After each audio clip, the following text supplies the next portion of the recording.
Welcome, everybody.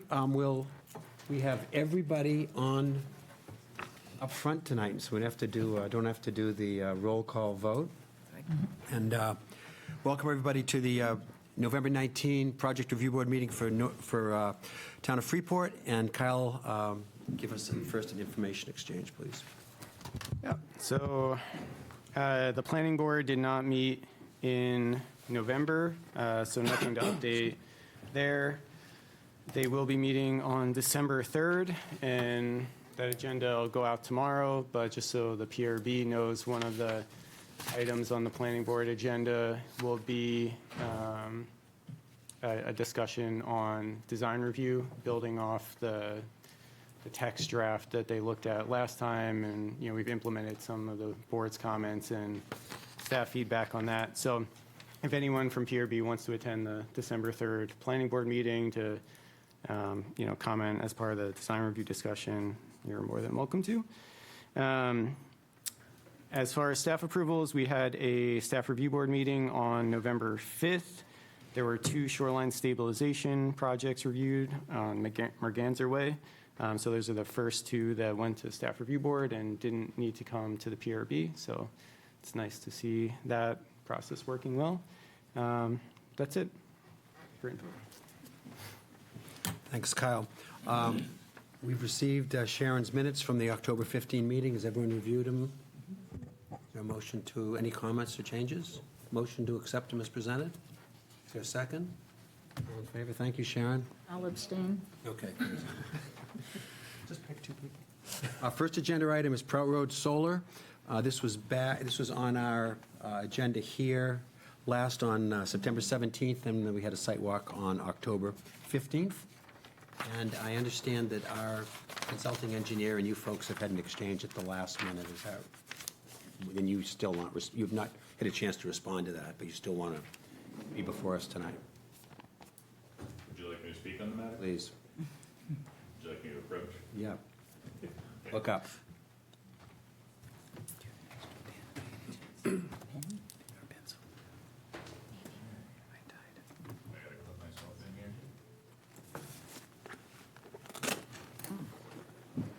I mean, all right. Okay. Yeah, thank you, Mr. Chair. I'm Sudak at our engineering. Maybe not. Thank you. No, I got it. Do you want to give us an update first? Yeah, I can. Yeah. Kyle, give us an update. Jimmy Dean fingers. I'll just give a quick overview from our side, Mike. Go for it. So, yeah, the board knows, we did the conceptual meeting and the site walk for this project. Remember, it's about 6 acre solar development area, as our ordinance would define it. Just kind of preliminary comment up front, I mentioned in the staff report, at the time when I wrote it last week, we were waiting for some updated stormwater management plans from the applicant, which came in, I believe, like Sunday night. Sent those over to our peer review engineer, Goral Palmer, on Monday, who came back with some comments yesterday. In talking with our peer review engineer, I think they're at the point where they would not recommend an approval of the project with a condition of approval. So staff, currently agrees with their recommendation. The comments on the stormwater piece are a little beyond what we would typically feel comfortable with doing as a condition of approval. A lot of times when we get the comments back from Goral Palmer, it's around things like, updating a note on a plan or, some kind of more minor, less substantive changes. Whereas the comments in the memo from November 18th call out some, larger potential changes. So, our peer review engineer flagged the idea of the rain garden BMP specifically, potentially holding too much water based on the peak flow rates, and therefore that impacts the vegetation and the kind of feasibility of it. A lack of a quality calculation, where it's just quantity, which would be an ordinance requirement under stormwater management. So all that to say is, at this point, staff still doesn't really feel comfortable proposing a finding or approving this with a condition of approval. But at the same time, we could still talk through the rest of the application, do the rest of the review, see if the board has any questions or concerns, and then, we would recommend the applicant follow up with their additional stormwater management report that we could have reviewed by the peer review engineer and come back next month. Thanks, Kyle. Okay, Mike. Thank you, Kyle. Yep. Again, for the record, with the mic actually on, Mike Sudak, Adder Engineering. Andrew wants to send his apologies. He's tending to a family matter this evening, so he's not able to join us. But yeah, I agree with everything Kyle just said. There's some substantive stormwater comments left, mostly revolving around the infiltration of some of our BMPs. There was a geotech report that was prepared by S.W. Cole, some of the findings of which Gore Palmer and I just have some disagreements on. But we're going to get that resolved, and I'm here in front of you tonight to discuss everything else that we went through at the site walk, or entertain this for as little or as long as you want. I'm here, so if you want to have the exchange, we can, but otherwise, yeah, whatever the pleasure of the board is moving forward, if it's a condition of approval, or if it's working on resolution and then getting back in front of you, we'll do what we need to. So happy to take it however you guys want. And you made one change to the design since we were at the sidewalk, right? Yeah, so it's right up front, like we mentioned on the site walk, the first about 150 feet got pushed roughly 20 feet further westerly along Prout Road, really just following that ridge that we all observed out there. So just relocating that travelway, getting it further away from the significant vernal pool. It's still within the 250 feet. Critical terrestrial habitat, the entirety of the frontages. But yeah, so that was the one change. And the other one that was discussed was the potential for moving some of the westernmost tables, I guess, further into the development to try and protect that field that we saw, the fence line clipped through. Discussed that with Andrew, and I guess the simpler solution was to effectively recreate the vegetated barrier. It's quite a process that these racking plans go through to get to this point. So the easier option was for us to effectively just create that visual barrier at the corner of the field where the fence lights coming through. So we're proposing 2 staggered and offset evergreen rows. Some arborvitae going there, staggered rows at 8-foot on center. So you still won't be able to see the development at all from Prout Road, but now that residence that is nearby and has that field to look at, they also won't see it. Have you been in direct contact with them?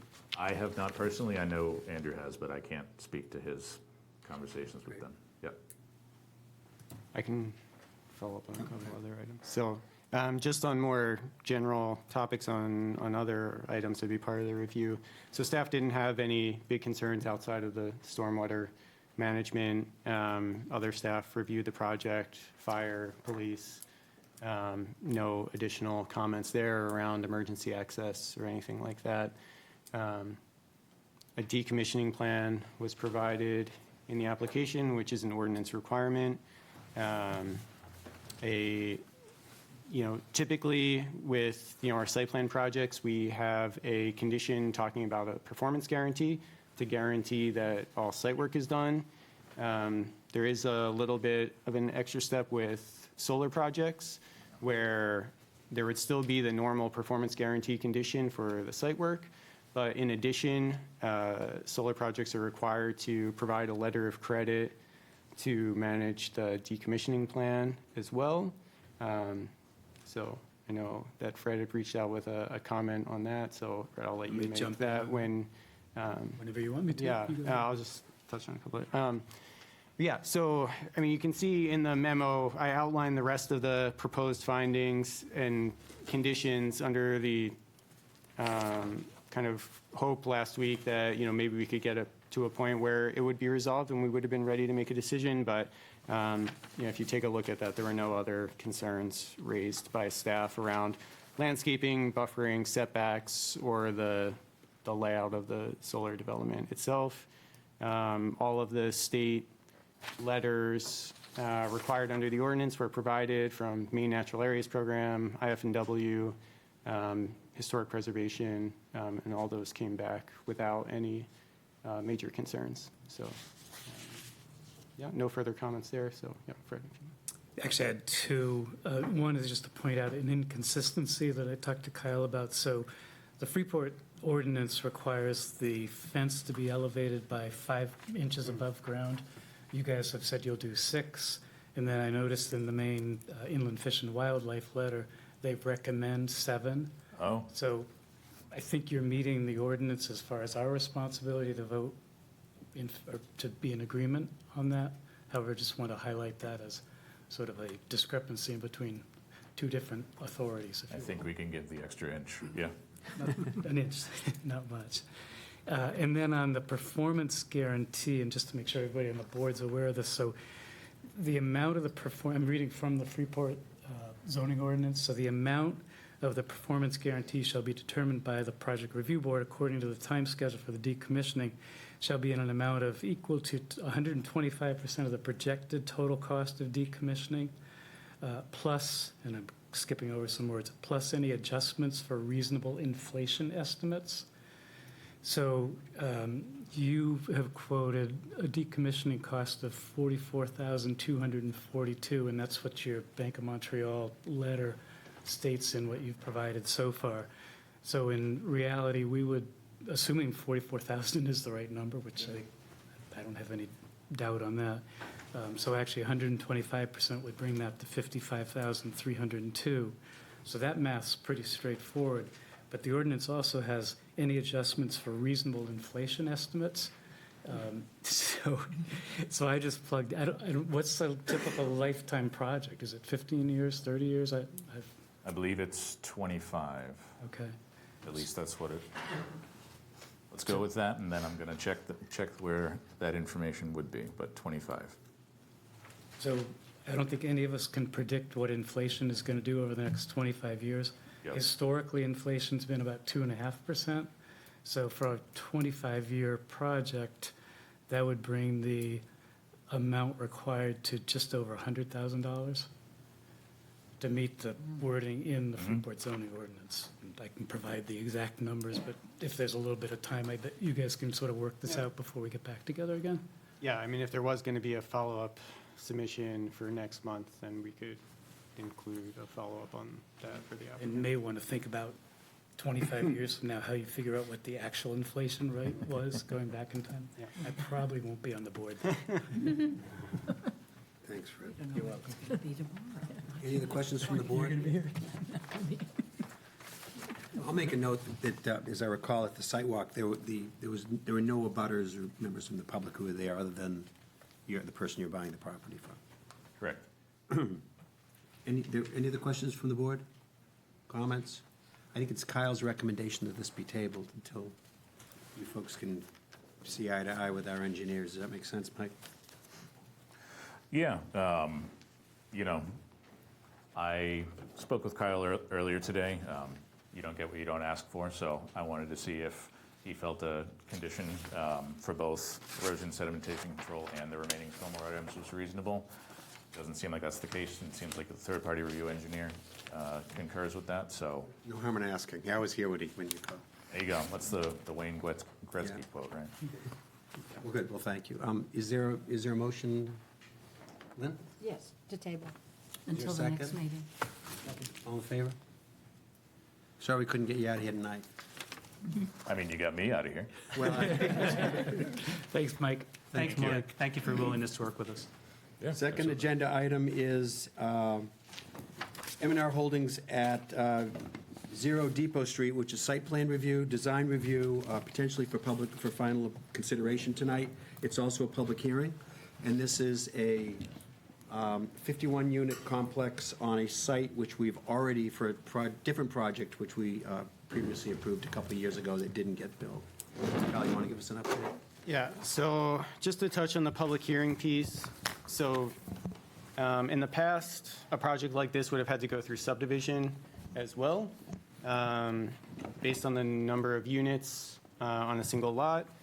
The town adopted an exemption for multifamily projects in a single building. They wouldn't have to go through subdivision, only site plan. The planning board did that and council not that long ago. So this is the first project really taking advantage of that.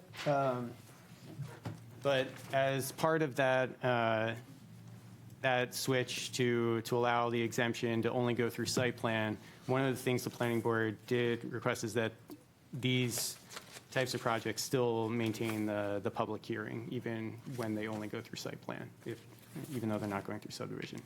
So that's why we're here at the public hearing. As Ford said, a very similar project was approved by the board in 2022.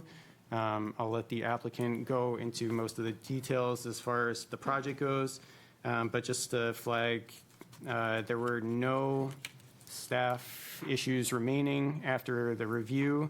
The overall impervious on the site is going to go down.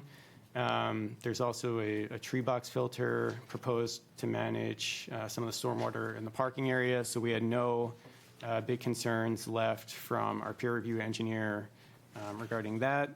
There is some work, as you'll probably see on the landscaping plan and other areas, proposed in the right-of-way, not on the property. So, if there's any comments about trees or sidewalk improvements in the right-of-way, that's not really in the board's jurisdiction. We would have to, work with the Public Works Department and potentially Town Council to talk about any of those issues. But I think it's fine to look at and consider in the grand scheme of the project. But there is a condition of approval regarding that. One of the comments that staff had, both planning staff and our peer review engineer, was just to provide a little more information around trip generation and traffic to the site. So the applicant did provide that in their comment response. They did an estimate of what the existing 97-space parking lot would, most likely be generating to that site based on being used as parking for, the kind of assortment of commercial uses downtown, to show that what is being proposed with the apartment building would be a decent amount less trips generated specifically to that site than what's there now. Now, that doesn't necessarily mean that all of those people who might have been parking there aren't still coming downtown, but as far as the trips being generated by that site, it would be less than the existing, which is similar to what the board considered under the application in 2022. We did flag in the conceptual meeting the stairs along Depot Street and the kind of potential of there being a setback issue if they were considered as part of the building. And the applicant amended the plan for the stairs leading up to the entrances on Depot Street to be more part of the walkway, so that they wouldn't, need to meet the setback requirement. Code was okay with the way that it was shown in the plan, so we don't have any remaining concerns there either. I think that was pretty much it for staff. I would turn it over to Dan and the applicant team for more detail. Thank you, Kyle. Dan Bacon here on behalf of M&R Development, joined by Abby Peters of our team. Patrick Booth is our architect. He's going to provide the architectural side of the presentation. Jeff Reed is here on behalf of CV Mihar, our engineering team, who also worked on the previous project that was approved but didn't move forward. We're excited to be back in front of the board. We appreciated the conceptual meeting we had with you all back in August, and since then we've gone to work on generating the site plan application, really kind of responding to the comments that Kyle raised, the board had, staff had in August, and we're excited to be in a place to hopefully move forward with this project. Just as a reminder, for those that weren't at that first meeting, this is a 51-unit apartment project. We're doing a mix of unit sizes, so there would be 9 studio units, 26 one-bedroom units, and 16 two-bedroom units. We also are having some amenity space.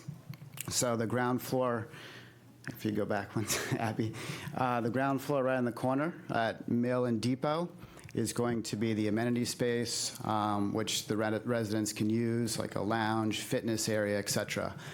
We've designed it intentionally in that location also to read as retail, because this is right on the edge of the retail center, obviously, by Main Street. We thought that was an appropriate place to be activated and to kind of be the lively end of the apartment building. And I'm sure Patrick will get into kind of more detail on that. In terms of the site, in addition to, obviously, the building program, we have 51 parking spaces, which is per code, which matches up with the 51 units in the project. And really, since our last review in August, we've been just fine-tuning the plan. As Kyle mentioned, we've redesigned the approach to the front stoops so that we comply with zoning. We don't have steps that are attached to the building and therefore don't need to meet the setback requirement. We actually think it's going to be a nicer condition to have some granite steps working your way up from the sidewalk to the front stoops that we're planning for the units along Depot. In addition, we've advance the plan for stormwater treatment. So currently the site doesn't have any treatment. It's a big parking lot that doesn't treat the runoff. And as in conversations with staff and the engineering team, we're adding a tree box filter that can treat the runoff from the parking lot, which is the key thing to treat, the pollutants coming off the parking lot before it ties into the storm drain system. So that's a major upgrade from an environmental standpoint over what's out there today. In addition, we've advanced our conversations with the utility companies, particularly sewer, and have fine-tuned the sewer alignment and upgrades to the sewer lines that both serve this site, but also serve the sites that front Main Street. So there's going to be improvements there and a realignment of the sewer line that the sewer district is okay with and is signed off on. The other thing we did was concentrate on a planting plan, and we fine-tuned really our outdoor common area. So on this plan, sort of plan north on the back side of the building along Mill, we've added an outdoor patio. That's directly outside the amenity space.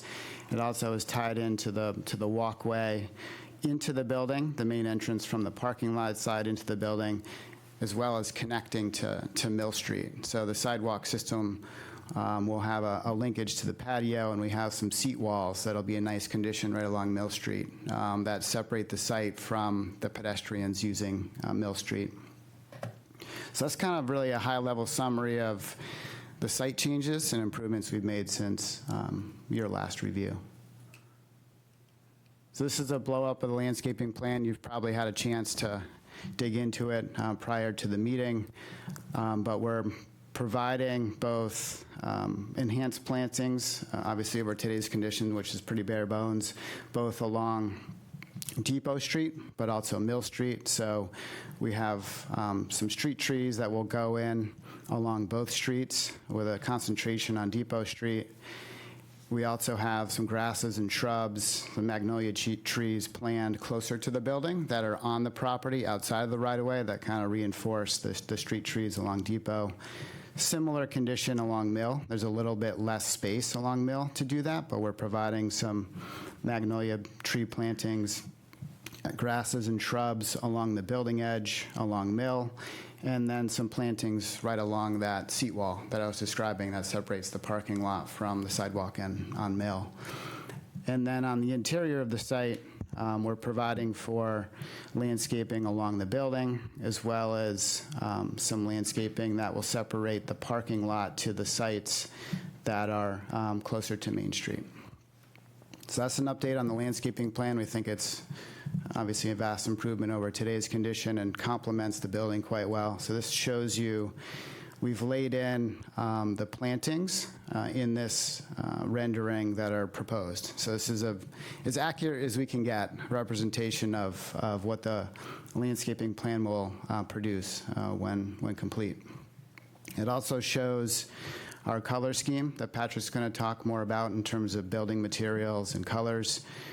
We've been studying this since that last presentation, and we've tried to come up with a design and color scheme that kind of reads Freeport. You know, we're borrowing some colors from LL Bean, but also varying them enough to have the site have its own identity. There's also some good coordination with Meeting House Arts / the church in terms of the look and feel of that building and other buildings along Main Street. I'm sure Patrick will touch on that.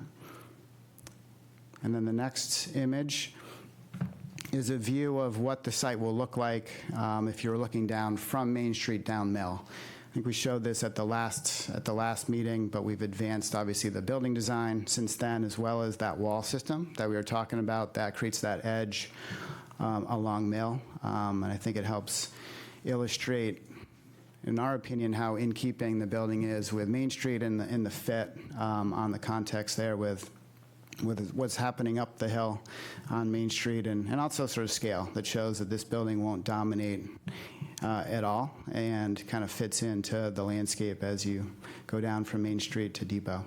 So I think with that, I'll turn it over to Patrick to talk more about architecture.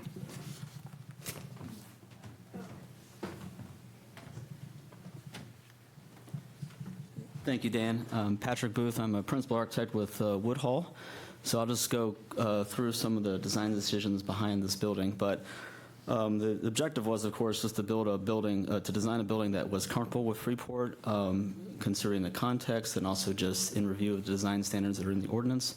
And so a lot of inspiration to be had around the neighborhood with the predominant federal-style architecture.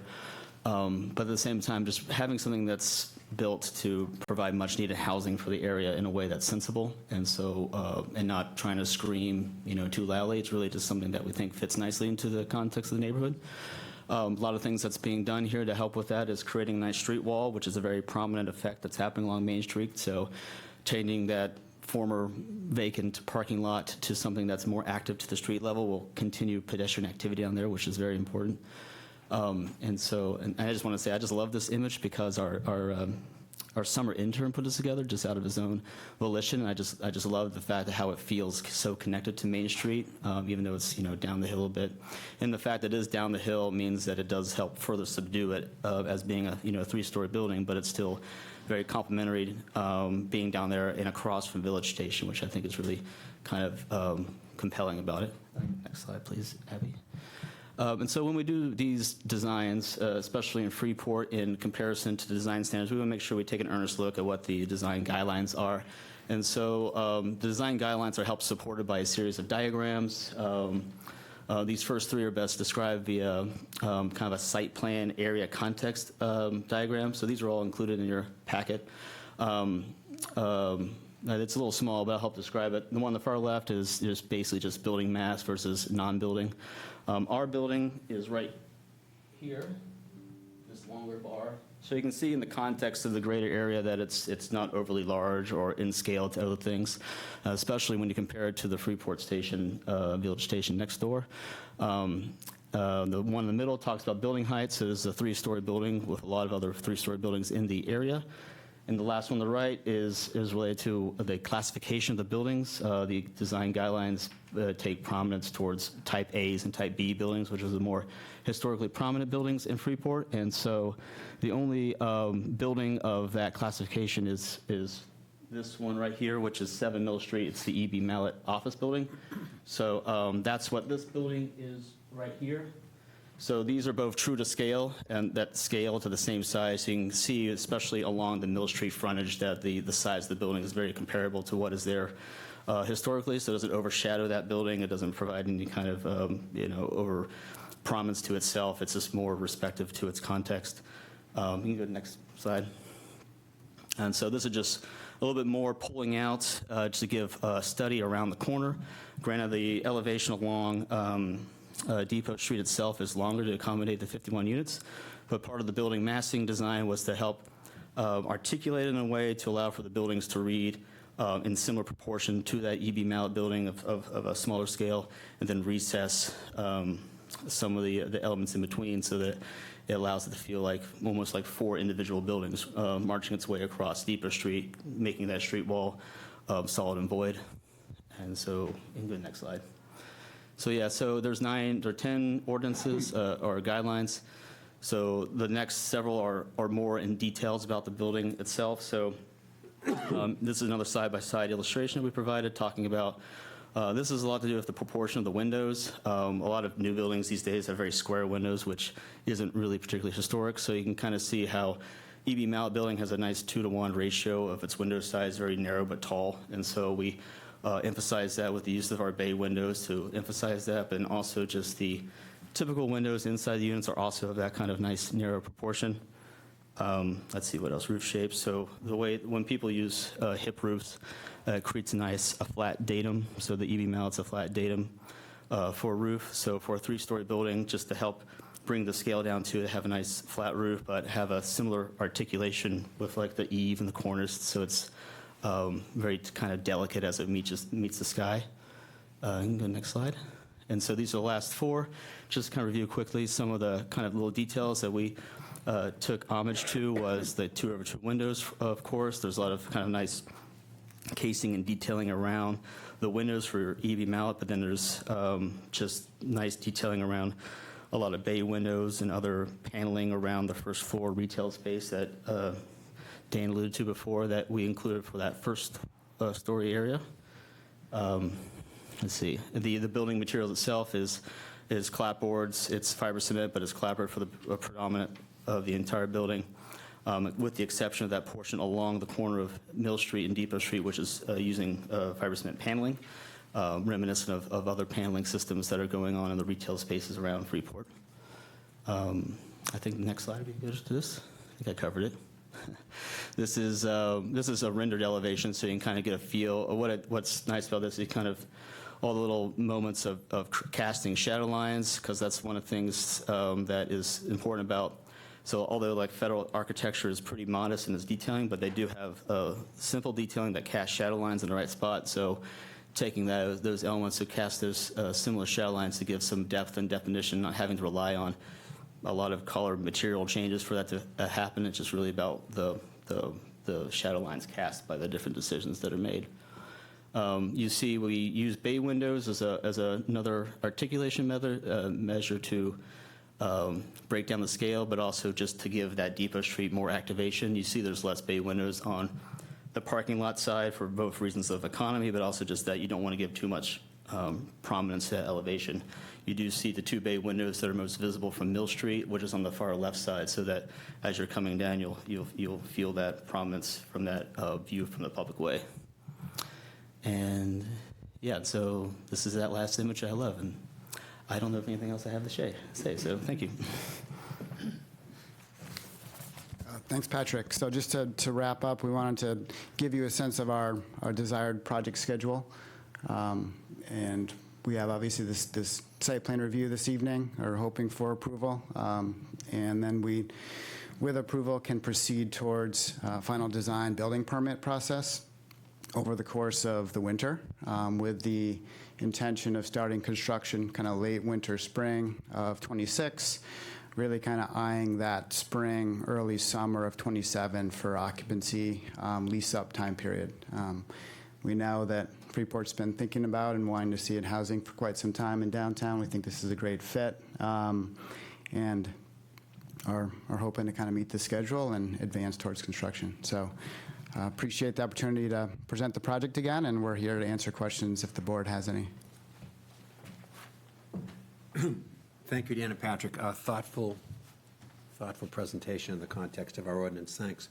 I suggest that we ask any questions we have of the applicant, then we'll vote to open up public hearing, go through that, and then we'll have another chance to ask questions of the applicant, make comments before we vote. Any questions for the applicant? Yep. Yes.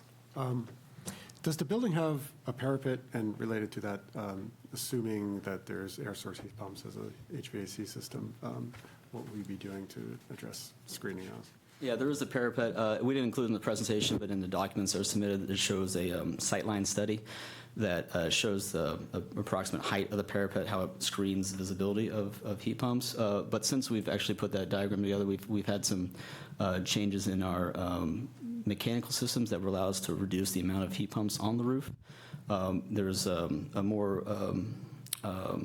recent way of using these European-style package units that are with the walls that have really small openings, and we have some louvers that are incorporated into the bays that are actually included in those renderings, so that so it's accurate to what that would be. But that means that you don't have to have an associated condenser on the roof to service that. But nevertheless, that there's a parapet there that's blocking any, from the most visible vantage points. Granted, high up on Main Street, there might be some distant views of something at that angle, but close up to it, you would be screened from all mechanical equipment on the roof. Okay, and then the other item I had is more of an observation, but I found it interesting the way that you managed to address the grade change across Depot Street from going east to west, where it drops. Yeah. It looks like there's some transition within the building, so the steps differ as you work your way across the 4 different sections. But it doesn't stand out. It's not really that noticeable until you drill into it. And so I think that turned out well. And the transoms over the doors at the entrances with the bays, that's also a nice feature. It's a subtle thing, but I think it actually helps a lot. Appreciate you noticing the subtle things. That's it for me. Lynn? In your landscaping slide, you suggested there would be trees on the backside. They're right there, yes, on the backside that's sort of screening the parking lot. Yeah, there's trees along the edge of the top of the parking, so Right. next to the candle and tea shop, if you will. So there's 5 maple trees proposed along that boundary. So going back to that And one. there's also a tree closer to Mill. If you're talking about Mill Street, there's a tree right over the patio area that we've tucked in there, as well as some taller shrubs that are just below the wall. So there'll be some green seen from Main, if we were looking from Main Street down. Yeah, there's going to be a combination of low to mid-sized shrubs, and then it's not shown that well, but essentially this location, That's, okay, that's it. there's a tree right there. I think it actually probably should be bigger in the image than it's shown. Good, thank you. Question, just a curiosity. From the parking area to the building and the first floor apartments, what is the distance? I couldn't quite measure it on the plans. Is it the reason I'm asking, it just seems somewhat close, and those first floor apartments, and they're going to have windows back there? The distance from the building edge to the curbing? Here to here is what you're asking? Yeah. I think that's 6 to 7 feet. I believe it's 6 to 7 feet, in that range. And we've actually decided to landscape that heavily, as opposed to adding a walkway there, so that there's a buffer between parked cars and the units, and then concentrated the walkways near the 2 entrances. So that patio I was describing, and then the far end of the building to get to the sidewalk out to Depot. What patio are you talking about? Do it on my phone. That's the amenity patio. as well as the main entrance to Okay. the building. But the apartments on the first floor don't have patios outside of them. Correct. They have walkways. They have walkways. There's not a patio to spend time out there. There's a couple direct entries to some units on that side just for convenience, but there's not like a social space out there for. Okay, I was just thinking about how close any of the cars parked along those first floor apartments. Yeah, that was actually a really, it's a good point you brought up. It was a careful consideration for us because we have a finite depth to work with, and the parking spaces are fixed in terms of the 19 feet, I think is the ordinance, or 18, and then 24, 18. And then we have the building, it's pushed as far forward as the ordinance allows, and then for a double-loaded quarter building, it's already a little bit narrower than what it normally would be designed, which is fine, though, because it allows for more access to light and air, but it's really impractical to get it any narrower as a building for it to still be a double-loaded corridor building. So we basically did as much as we could to give as much landscape to that, because we also just don't want to have a parking lot up to a sidewalk that then dies into a building. It's not good for maintenance, and it's not good for just the liveliness of it. So I think what we came up here is very nice, like a consideration of all the all the things that are affecting the building itself to come with the best result. Okay, thank you. Dimensions.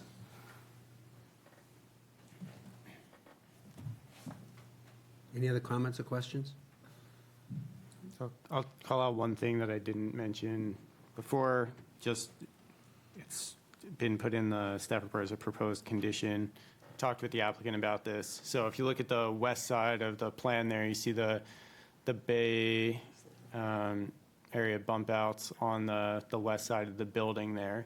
So that's the access drive side of the lot. So as that's a side setback there, our ordinance has different side setback requirements depending on the construction material, whether it's non-combustible or combustible.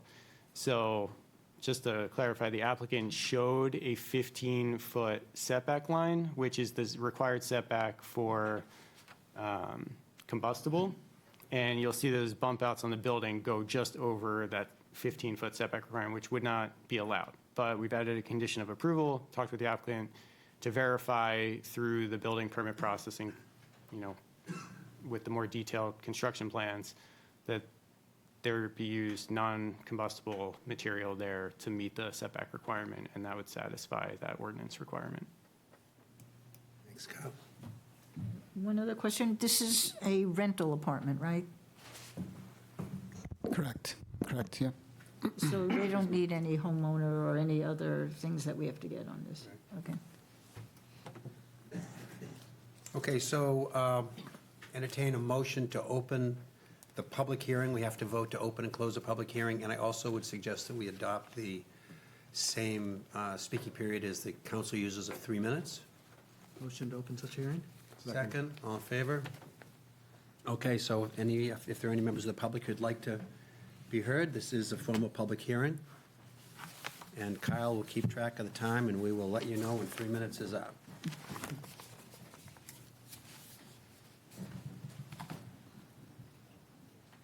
Keeping track on my phone, not the timer, so I'll just let you know if there's, I can see the timer.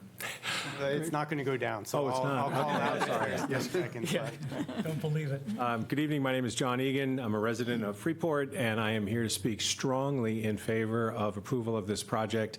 I'm going to focus on just 3 things. One, it's been a long time since this site has actually had this kind of discussion, and you've heard previously in the presentation about a project that this board approved several years ago. That's an indication of how difficult it is, one of the indications of how difficult it is to get any kind of housing built anywhere in any community. It's a steep uphill task. I do this for my day job, and I work with municipalities and developers and building owners around the state, and there's a significant amount of hurdles. So kudos to M&R, and particularly to Dan Bacon, for getting this far for a project that is going to be financially feasible and frankly beautiful to add to Depot Street. The second thing I want to focus on is what a dramatic improvement a building is to the current environmental situation of a parking lot that has runoff, significant runoff, that is completely untreated, and how interesting it is that a high-density 51-unit property can be making an environmental improvement in our downtown. I just want to let that sit for a second. A 51-unit building is making an environmental improvement in our downtown. And the third thing is just frankly how great it's going to be to have 51 residents within literally seconds of steps to all of the amenities that we have in our downtown. There are numerous plans that have been adopted by the town, by the planning board, that you have access to that demonstrate how vital it is to have high-density residents living in our downtown throughout the day, throughout the week, throughout the month, and not driving away at 4 o'clock in the afternoon. And they spend their money downtown, and they add to the richness of what makes Freeport a thriving community. So I just want to highlight how important it is that we get a chance to do that and address a serious housing crisis. You all, and myself included, we don't experience that housing crisis directly in our lives, but we know many people who do, and adding any kind of stock is going to be addressing those trends and relieving that pressure, and so it's a great opportunity, not to mention a really beautiful building. So thanks very much, Dan, for putting so much effort into the design, and I really hope that you all agree with those assessments. Thank you. Thanks, John. And thanks for your service until recently on the council. Anybody else, members of the public, care to comment? Well, quickly, good evening. My name's Drew Wing. I live at 36 Quarry Lane, a few blocks up the hill from this project, and I won't repeat what John said much more eloquently, but this is a terrific project, a great opportunity for the town to bring housing, additional housing into the community, opportunity for people to participate in helping our businesses meet their staffing needs, as well as participate in town commerce. So it's a great development team. They have a very successful track record in other parts of the state, and I think that bodes well for them here in Freeport. So thank you. Thank you, Drew.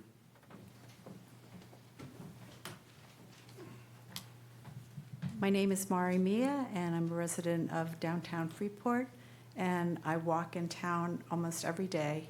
I'm looking forward to having some new neighbors and not walking through the desolation of parking lots when I walk. So thank you. Thank you.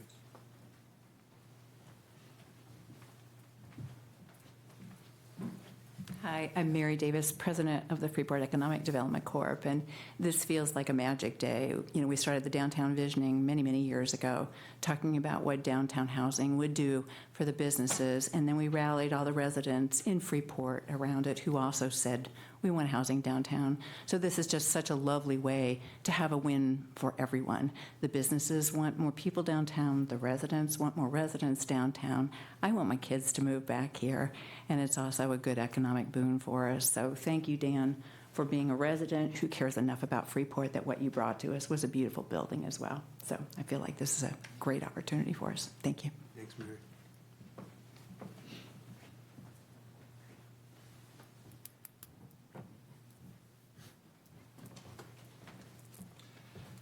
Hello, my name is Eric Smith. I'm a trustee of First Parish Church, which is an abutter to this property, and I'm speaking tonight only in that capacity, representing the interests of the congregation. I was delighted to be able to share these plans with the congregation on Sunday and to get their input and feedback. Of course, the church has been paying quite a bit of attention to a lot of the speculation about development along Depot Street, right behind our building, and has really been looking forward to seeing that come to fruition. So I want to stress that the congregation is really excited about returning Depot Street, formerly Oak Street, to being a neighborhood as it was for so long. I was also really pleased to walk the site with Dan this morning to answer a couple of questions. I appreciate his time and addressing concerns about particularly the boundary lines and the traffic on the driveway, which is the right-of-way to the church, which will now be the exclusive way in and out, which is a change, but confident in their traffic numbers, that is not going to be a significant impact to traffic flow. Although we will continue to pay attention to that as there is more and more pressure, hopefully with more and more development on Depot Street. Thanks. Thanks, Eric. Looks like we have one hand online as well. It's Sam Kapala. Right. Sam, you should be able to talk. Yeah, if I talk long enough, I'll actually just walk right into the room.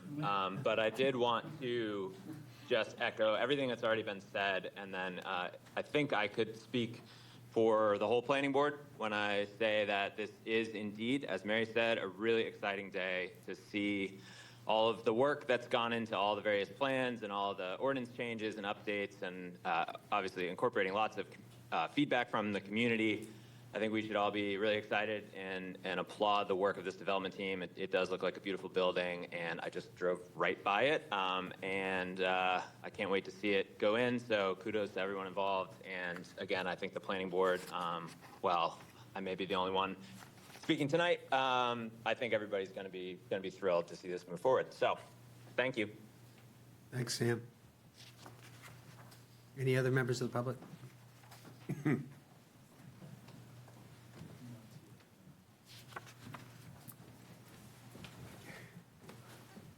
I'm Mitch Ruda. I'm on the planning board, and I just didn't want Sam to think he was the only one here. And I know Andrew's also here, and everything we've been doing on the planning board has been designed to bring population into the city, primarily for economic vitality. And this project really does it. It's a perfect location for it, so the support is broad.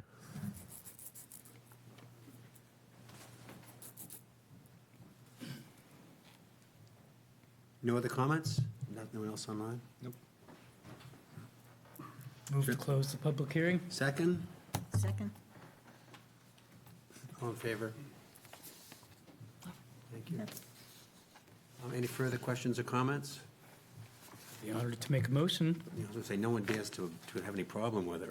Right? Lot of ayes. Are we ready for a motion? Okay, yeah, I entertain a motion. Be it ordered that the Freeport Project Review Board approve the findings of fact, site plan review and design review certificate for M&R Holdings LLC for a 3-story, 51-unit multifamily building at 0 Depot Street, tax map 11, lots 127 and 128, application dated October 29, 2025, to be built substantially as proposed, finding that it meets the standards of the Freeport zoning ordinance and Freeport design review ordinance with the following conditions of approval. Number 1, this approval incorporates by reference all supporting plans that amend the previously approved plans submitted by the applicant and their representatives at Project Review Board meetings and hearings on the subject application to the extent that they are not in conflict with other stated conditions. 2, prior to construction, the applicant obtain any applicable permits from the Freeport Codes Enforcement Department. 3, prior to construction, the applicant obtain any applicable permits from the Public Works Department. 4, any proposed improvements in the public right-of-way are beyond the purview of the Project Review Board, and review and approval from the Town Council may be required. 5, prior to the issuance of a building permit, the applicant do the following. A, enter into a maintenance agreement for a stormwater management system with the town of Freeport to be recorded in the Cumberland County Registry of Deeds with yearly stormwater reporting to the town of Freeport being required. B, establish a performance guarantee in the amount to cover the cost of all site work associated with the project in an amount equal to the estimated cost of site work for the project in a form acceptable to the town attorney. The performance guarantee shall cover the cost of all site work. Along with the performance guarantee, a non-refundable administrative fee at the rate established by the Freeport Town Council be paid. C, establish an inspection account in the amount to be determined by the town peer review engineer to cover the cost of site inspections of the site improvements by the town peer review engineer. D, the developer have a pre-construction meeting with the town planner. E, a note be added to the approved site plan that this new plan replaces and supersedes the expired 2022 subdivision plan recorded at the Cumberland County Registry of Deeds for the same property. F, verify that the project meets the side setback requirement through the use of non-combustible construction. Point 6, the approval of a site plan shall become void if construction of site improvements is not initiated within 2 years of the date of such approval, unless such time limit is extended by the board that granted the original approval. And finally, number 7, any appeals from a final decision of the Project Review Board shall be taken only directly to Superior Court. Is there a second? Second. Thanks. Any discussion? All in favor of the motion? Great, so unanimous, Sharon. Thank you very much. Thank you very much. Thanks for all the kind words, and we're excited to move forward. Great.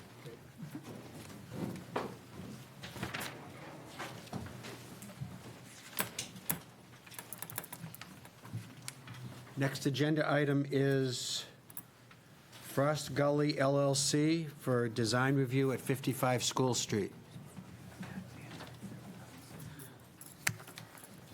Yes, sir. Let me give an overview. Yep, Kyle, give us a review. All right, so this is an application just for a design review certificate, 55 School Street. We're looking at Bow Street Market. So the project area is shown on the screen here. It's this area right here. Currently used for cart storage. The applicant is looking to do a walk-in freezer in this alcove. So this little area here would involve being enclosed. The applicant is proposing to use matching siding to what's on the building currently. The freezer door would be, I think, wood veneer with a small window in it. I walked the site with the applicant when they first brought it up just to make sure this was visible and, from the top of the street there above the parking lot, some angles are more visible than others, but, there are a couple where you can clearly see, where the new wall would be going in. So it does trigger the need for design review, but there are no concerns raised by staff. So I would turn it over to the applicant and be happy to answer any questions that the board has. So Charlie, I just want to note, the applicant's Maria Nappi, third generation of a great Freeport company, Bow Street Market, and Charlie Zachow, third generation of a great Freeport company, Zachow Construction. That's great. So basically, I think Kyle summarized that pretty well. What we're looking to do is new exterior walk-in freezer for the store, trying to keep it inside the store footprint. So this cart alcove is the spot that worked for that, really. I mean, right here up on the screen, basically what we've got is taking that alcove, removing the rear wall, infilling this wall right here from the street, and then on this side, as you can kind of see as we kind of schematically sketched out, infilling that wall section with matching siding material to what's kind of in the adjacent space, and basically adding, you'll see there'll be a freezer door in that. They'll have a matching trim to the existing siding and everything like that with a visible window in it. But that's basically it. And this is before us because it's visible from the street, technically. It's a material change that's visible from the right-of-way is what triggers something like this coming. Yep. Any questions for the applicants? So this new siding, you're not replacing the faux barn doors? Barn doors stay exactly as they are. Okay, so Yep.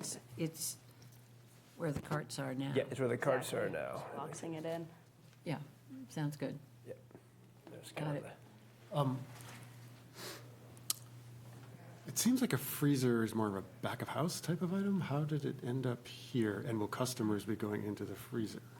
It's an employee-only freezer. Our freezer had some frost heaving and is semi-irreparable. So this was one of our few options that we were able to add it in our existing footprint and keep all of our loading dock spaces open and functional to avoid having additional cages and dunnage visible from the road. Okay. So will it be like trafficked during the day? I'm just like wondering what the Not frequently. Typically, most of the traffic in and out of the freezer is prior to us opening. That makes sense. So it's basically going to look like the rest of the building, but there'll be a freezer behind the wall. Exactly. Okay. Yeah. So from that standpoint, it seems fine. Where do all the carts go? The carts are going to go back into the vestibule like they are in the winter. Great. Thank you. What happens to the place where the returnables go? I believe we're going to be moving away from having the bottle drop off there. You've always given all that money to the community anyway, as I recall. Yep. Any questions? Is there a motion?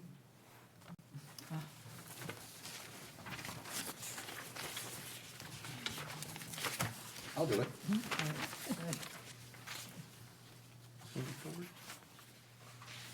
Page 24. Okay.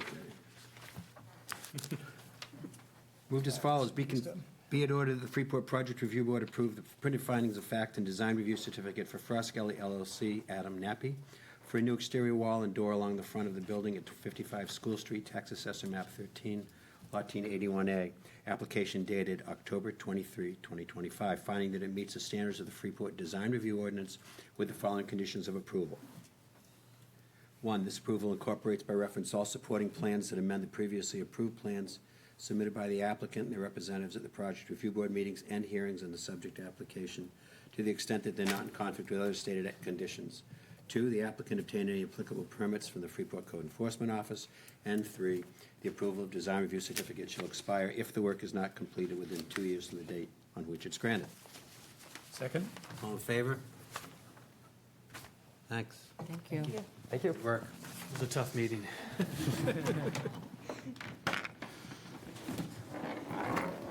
The next agenda item is Lumber Ledge LLC, Mark Dorsey, for a project of 39 Elm Street, a 12-unit residential open space subdivision comprised of 6 duplexes. You want to give us a summary? Yeah, so this is a conceptual subdivision application. So this application is for 12 units in total, which would be considered a minor subdivision. Minor subdivisions are required to go through a conceptual application phase where we look at things like the net residential acreage calculation and the density to make sure the number of units being proposed and open space requirements, things like that, are done, which you can see on this one plan. The applicant has, it's a little hard to read here, but it's over here is where they did that calculation, as well as do a kind of general overview of what the proposed layout would be for board and abutter feedback. And then the next steps following this would be a minor subdivision needs to come back for one additional meeting where they would submit the full application, needing to meet all subdivision ordinance requirements, in addition to meeting any zoning ordinance standards that are relevant. So I called out some of that in the staff report. So, I know we've received some public comment that I've included in the package, and a decent amount of that comment, among other things, has talked about traffic generated. So I wanted to call that out in the staff report, what's required by the ordinance, what the board can do beyond what's required. So our subdivision ordinance is pretty clear that if you're required to provide in a complete application, so after this meeting, trip generation estimates. But beyond that, if a subdivision is proposing 40 or more parking spaces or anticipates 400 vehicle trips, then in a day, a full traffic analysis where you consider street adequacy levels and things like that are required. Now, it's required at that level, if there are concerns and the board thinks concerns are warranted, then the board can ask the applicant to submit additional traffic information, traffic study information.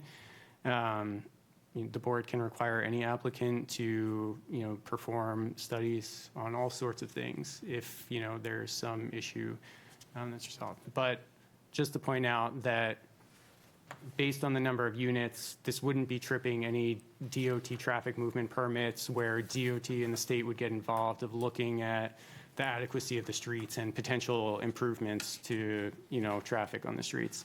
The ordinance most likely wouldn't require a traffic study. So if it was something the board wanted, they should talk about that. As far as open space goes, this is a village open space subdivision. So the way open space subdivisions work is you take your total lot area and you subtract out all the unbuildable areas. And that's your steep slopes, your wetlands, streams, things like that. So, you can see on the plans that there were some of those areas in the back. So the applicant took some of those areas out. Then you're left with that number. and that's your net residential acreage. So the net residential acreage does two things. It's used to help determine the open space, and it's also used to help determine the density. So in the Village 1 district, where this subdivision is located, for duplex and multifamily projects, you're allowed 1 unit for every 3,630 square feet of lot area of net residential acreage, not the total lot. So, technically this parcel could be viable for 14 units. What the applicant's proposing is 12 units. And then on the open space side, you take that net residential acreage number. I believe for this project, it's like 50,000 something. And the open space requirement in the village open space subdivisions is 30%. So you take 30% of that NRA, and then you add in the unbuildable areas, and that's your open space requirement.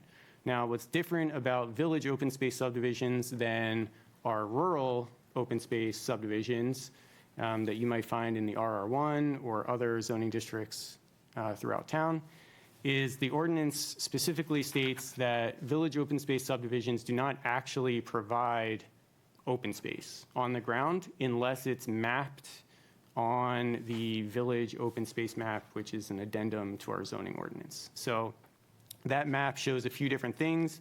It shows a few sensitive natural areas, and it also has a buffer from the interstate, 200 feet off the interstate. So if any part of your lot is within those mapped areas, you would provide them as open space. And then if you're outside of those areas and you still have this open space requirement, instead you pay an in lieu fee. And that fee is based off of a calculation that's outlined in the zoning ordinance that we can go into more detail if people are interested, but that would also come up at the final application submission. So on the applicant's plan, you can see here, back here, this little wedge that's kind of hashed in the back is, I think, about 6,000 square feet of that interstate buffer. So this little wedge back here would be required to be open space.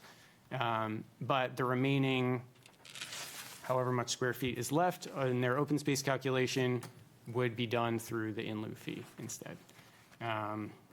So that's just some of the kind of high-level general subdivision things that I wanted to get out of the way. But I would turn it over to the applicant's representative to go over the actual idea behind the concept, and then I'm happy to answer any follow-up questions if there are any. Great, thanks, Kyle. Appreciate that. You nailed it down pretty well. A lot of little intricacies with the rules for the subdivision in the village district. So, Eric Doobie from Trillium Engineering, and I'm actually substituting for my project engineer who had a procedure done today. So, the basics beyond that, the fact that we have 6 units, 6 duplex units, which equal 12 residential units in general. The site slopes from high at Elm Street to low down at the end where the turnaround is, and which is good for natural drainage because we'll be utilizing a stormwater pond. That's one thing Kyle didn't mention, but down below the, essentially at the end of the road and down below the turnaround itself. So for stormwater treatment and attenuation on that. Utilities will have to have a sewer pump station that would be in the roadway, and then again collect by gravity drain down the center of the street, and then be pumped back up to Elm Street, and then we would also tie in water at Elm Street as well. And with regards to traffic, we're certainly not going to come close to those numbers that you had mentioned on that. But on the other side, knowing that there's certainly some concerns with police, staff, other people like that, I think in here the recommendation is certainly work with staff and town personnel to be able to come up with a scheme to make sure that we're all comfortable with this. So we're certainly happy to do that. And I think that covers the bulk of it. I mean, it's a small, skinny lot, and we can see that. We tried to incorporate everything with the calculations as Kyle just mentioned. So being a preliminary hearing, I'm certainly happy to turn it over to the board and listen to comments. Thank you.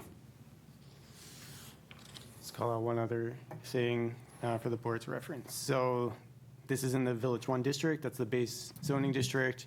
We also are in the Freeport Village Overlay District here, which some of the newer members may not have. It overlaps the design review in some areas, but in this specific place, part of town, we're not in design review territory, but we are in the Village Overlay territory. So the Village Overlay has different tiers that basically different standards apply based on the scale of development. So if you're a single or family home, just building a home on your lot, there's a few building design standards that you would abide by. If you're a site plan or a subdivision, there's a few more. There's things like buffering requirements and landscaping requirements that are in addition to what's in the zoning ordinance. So just to say that those details would also need to be provided in the final submission. The applicant would need to show that those are met. But the building design standards are similar to what you would see in design review, although a little more general and in their wording. But it's typically looking at the same thing: materials, foundations, chimneys, roof pitches, and things like that. So it's a little more scrutiny than a regular subdivision would get. Yeah. Before we entertain comments from the board, I just want to say for the benefit of the public, we've received some written comment. This is just the concept review. This is the initial presentation that the applicant makes before us. We're not making a final decision tonight, and this is not a public hearing, but we do allow public comment as an informally. So after we have a back and forth, we'll open this up for any public comment. We'll ask folks to come to the lectern and introduce themselves. Any questions for the applicant? I have one actually related to the graphic we have up on the screen right now, because the one that we received in our packet actually has 6 buildings. This one shows 4. No, this is the same one. This is from, so you might not be able to see, there's one here, one here, and then 3 on this side as well. Okay, I don't just see not the front 2 on the left. Yeah, they're just not coming in clearly. They're hashed a little lighter than this one, but this is the same plan that was in the packet. Okay.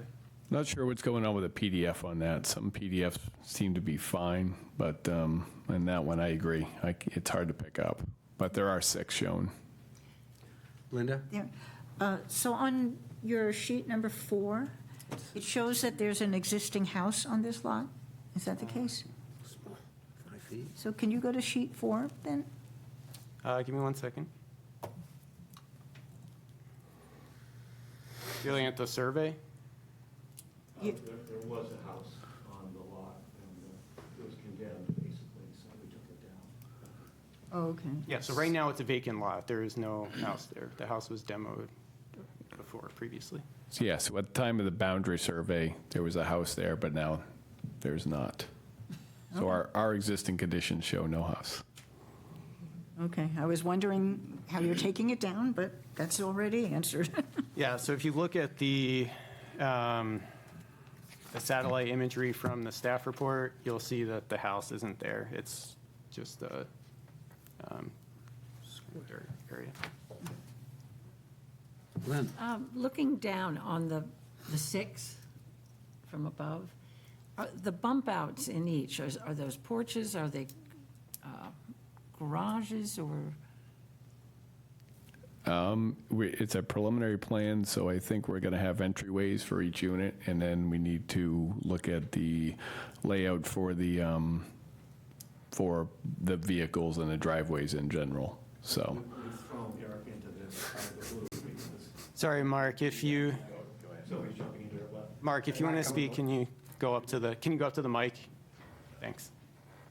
Yeah, what we have is there's a single bay for each unit, so that it's like a 2-car garage, goes into the building, so this doesn't project that far. So we'll have outside parking on either side of the garage, and then a single inside space for each unit there. Thank you. And is the intention for these to be rental units or condos? And how big will the units be? Rental? And 2-bedroom, 3-bedroom? What's just general? 3-bedroom? Yeah. Thank you. We've found that there aren't many 3-bedroom apartments available out there. Tom's going to be in here telling you to get to the mic, so I might as well beat him to it. So, yeah, my time. Yeah, 3 bedrooms, we found that there's not a lot of 3-bedroom apartments out there. They're a little hard to find, so that's sort of the direction we've gone in. Great. Thank you. Just for the board's reference. These are virtually sort of copies. We own the apartment right across the street here, and these are sort of almost identical to the new part of that one. We added to an existing house there. Just, Dan, you had something? okay, just one thing real quick. Sorry for the purpose. So this, it went down on plan. Okay. The setback requirements in the Village 1. So you'll see the box here around the buildings. That's the setback line. So front setback requirements in the Village 1, 25 feet. It's the same in the rear. Side is 15 feet. So you can see, as currently shown, it's just inside all the building envelopes are just inside the required setbacks. So, sorry, Dan. Or Jason, I don't know who is next. Dan? Kyle, thanks for explaining the trip generation, and Eric, thanks for addressing the traffic. I think one of the things, when I read Chief Goodman's little email, it struck a nerve was Elm Street, School Street, Main Street intersection. I don't think we need 400 trips to validate that that's already a kind of a handful. And so if there is something that we could do to take a look at what type of impact that's going to have on that intersection, I think it's worthwhile. Yeah, so I did note in the staff report that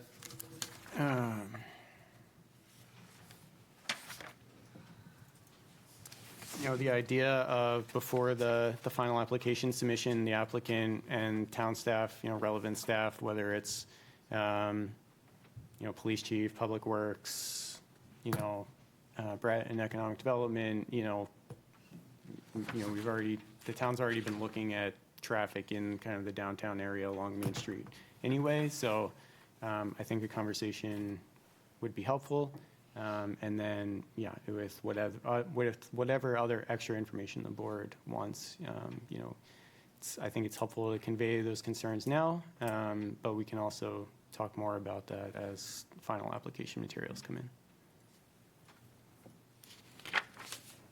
If you're turning right coming out of Elm, it's actually not too bad. Obviously, in the busiest time of years, to try to turn left that's not a good idea. But the real, I think, traffic issue there is what's coming up from where Bow Street Market is, whatever. That line is always long on that side of Main Street, but it's really not too bad getting out, again, as long as you're turning right. Sometimes a year might mean making a loop around town. Tough question. I'd just like to ask how it is, when we see this again, that it's not going to look like tract housing that's jammed onto this site and will have a negative impact on the character and scale and feel of the neighborhood. Well, I wish I could show you a picture of our apartment across the street. It's a Greek revival. It's pretty nice looking. But they are all 2-story houses. We're not sure. I'm having the plans drawn with both a hip roof and gable roofs. They both will have a gable coming forward over the garage. Some people say that that's just kind of silly to try to mix up roof types, and I'm not sure what the answer is. It seems like maybe to put some different roof types on. But the buildings are all basically the same, so there's not much else you can do but really sort of change the roof design to break it up a little. I think it's going to be tough. We need to look at this closely as it goes forward to have it feel right on this street with these fairly modest houses and And it's actually a little disappointing that the ordinance allows for this in greater density in such a place. You're doing what you're allowed to do, but it just feels not good, the way, from what I see on the site plan in terms of. The design, did you say modern? Did I hear you say that? No, no. Oh, Modest. Yeah, modest. Oh, modest, okay. Yes, yeah. Yeah, these are basically, will be sort of Greek revival replicas. What is the square footage per floor? 1,800 in each unit. 1,800. That counts two Footprint. stories, right? That's footprint? No, finished living space, 2 stories. Okay, so it's maybe 900. The footprint, I think, is 54 by 28 for the main box, and then the garage sticks forward 14 feet, I believe. So the footprint on the ground floor might be 900 square feet? Yes, 1,000. for both units. Up and down. Yeah, And the garage is on that level of the first floor? yes. It's not underground? Have you had any discussions with anyone in the neighborhood about this? No. Okay. I suspect we've received, I think you saw them already, the 2 comments from neighbors, and they are raising some of these same issues that we're raising. I would expect that when you come back, that some of those issues are going to be ones that are going to be very, very important for you to address at the hearing. I mean, we're aware that anytime there's change, we're going to get comments. Yeah.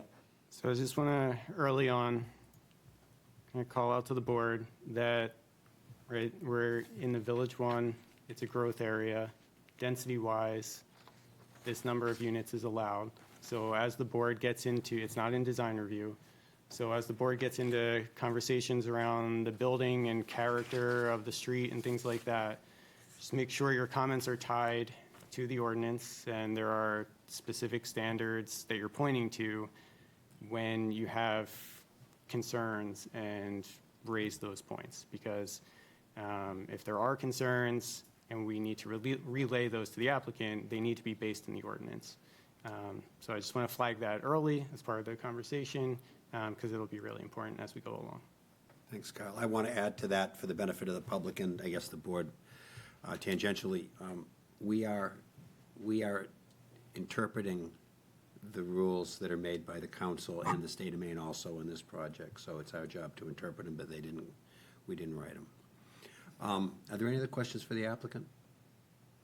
The business before us tonight, if any, this is, the only thing to vote on is whether we feel like we should have a site walk, and we'll get back to that and discuss it after we entertain some comments from the public. Anything else from the board? Okay, if there are any members of the public, I would ask you to come up to the lectern, introduce yourself, where you live, and we have a 3-minute limit. We're going to stick with it. Let you know when that time is up. And if anyone wants to come up, please do so. I do have some comments I'd like to submit into the record. Okay.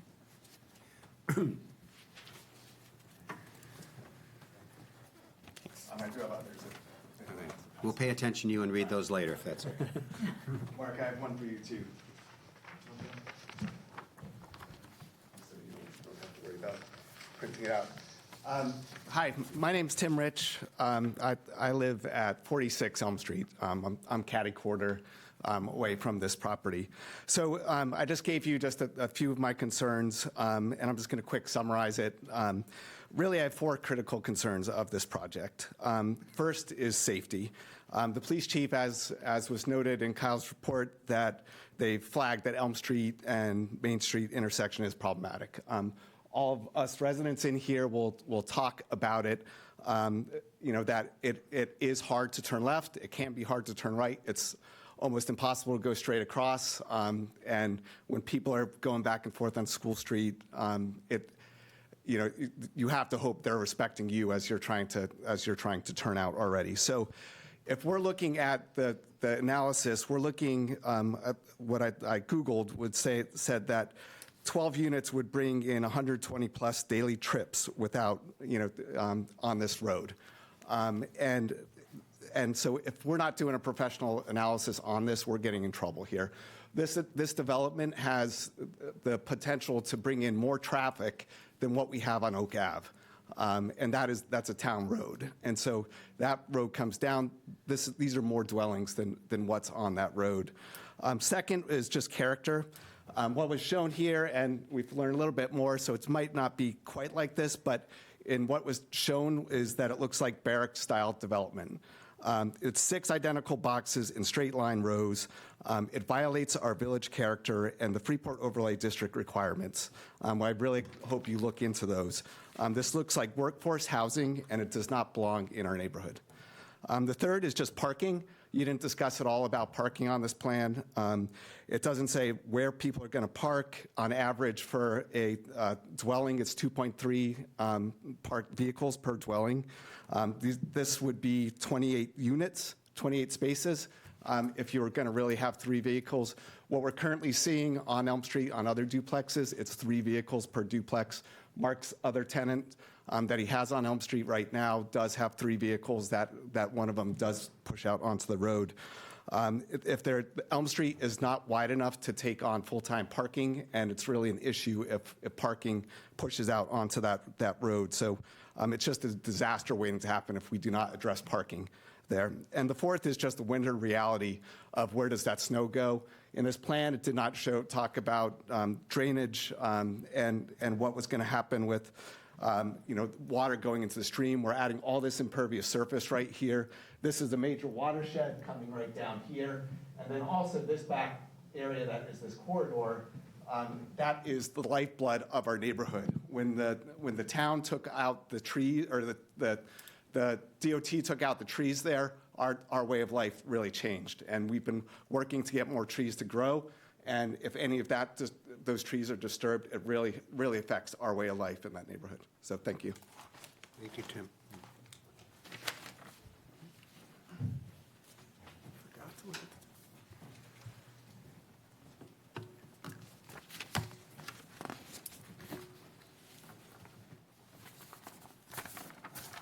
Good evening, Eric Nevins, 54 Elm Street. I'm on the other side of the other duplex that this gentleman owns. I'm not sure where you would park 28 cars on that lot without any houses on it. There was one house on there prior. That entire neighborhood is composed of single-family dwellings, nice small houses, and there are a couple of duplexes. To drop 6 houses on one 1-acre lot is insane. And I really would encourage you to take a site walk, because I think if you look at the property, you'll understand better about that. The house right next to him, the newest house built on that lot, built right next to that lot, has already had to replace their septic pump, and they only have been there for 4 years. So I have serious concerns about them pumping waste from 12 units up into the sewer that was recently laid. And I'm not sure about the capacity of that sewer system, but that's certainly a concern. The street does not have enough width. When the school buses are coming down in the morning or the afternoon, you have to pull to the side and practically stop. There's no parking on the end of Elm Street, even though people do park at the end. Plow drivers have a hard time turning around down there. It causes problems. There's not supposed to be any parking in the wintertime on the street. And certainly when people are parked on the side of the street, it's a bit of a shuffle to move cars around in the neighborhood there. So, I mean, it's a nice, quaint neighborhood. You know, we love it. I honestly thought that the next iteration was going to be somebody buying 2 houses, tearing them down, and building one on a bigger lot because the lots are so small. I never thought we would have 6 duplexes dropping on a 1-acre lot. It seems unconceivable to me. So I appreciate your consideration. Thank you, Eric.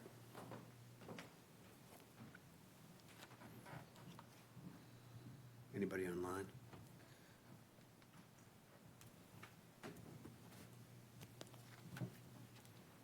No hands raised from mine. No other members of the public? Entertain a motion to... Maybe one more. Okay.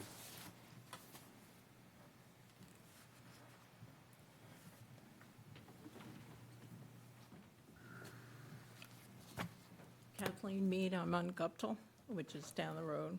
A lot of, we deal with Elm Street all the time, the traffic. The worst time is when the sun is exactly at the end of the road. It was about a week ago where it's bad.